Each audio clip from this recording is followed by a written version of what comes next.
Dreamscape presents His for the Holidays by Samantha Chase, narrated by Elizabeth Cottle. 1. With an almost comical amount of luggage trailing behind her, Hannah Christy stepped out of the blustery cold and into her apartment complex lobby. It should have been glorious going from the bitter wind and snow into the heated warmth. Unfortunately, the scene in front of her was migraine-inducing. The Christmas music was blaring at a volume that could rival a rock concert, and the holiday decorations looked as if a team of toddlers were in charge of them. It was a complete assault on her senses. "Welcome back, Hannah!" Shauna Powell, the complex manager, called out loudly. Of course. How else would she be heard over the ridiculous volume of Jingle Bells? She was decked out in an equally loud holiday sweater, large silver bell earrings, and a Santa hat. "How was your trip?" Resigning herself to making conversation when she really wanted to get her mail and go up to her apartment, she forced herself to smile. "It was good, Shauna. Thanks for asking. And yours?" Behind them, the maintenance crew was setting up the ginormous tree that rivaled Rockefeller's.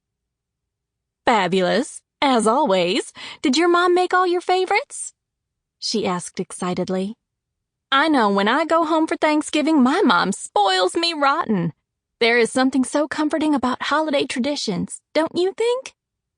Before Hannah could reply, Shauna was speaking again. "I don't know what I'd do if Mama changed the menu even one bit. One year she mentioned how she might not make her famous oyster dressing and people threatened not to come for dinner. Can you imagine?" she said with a laugh. Smiling, she nodded.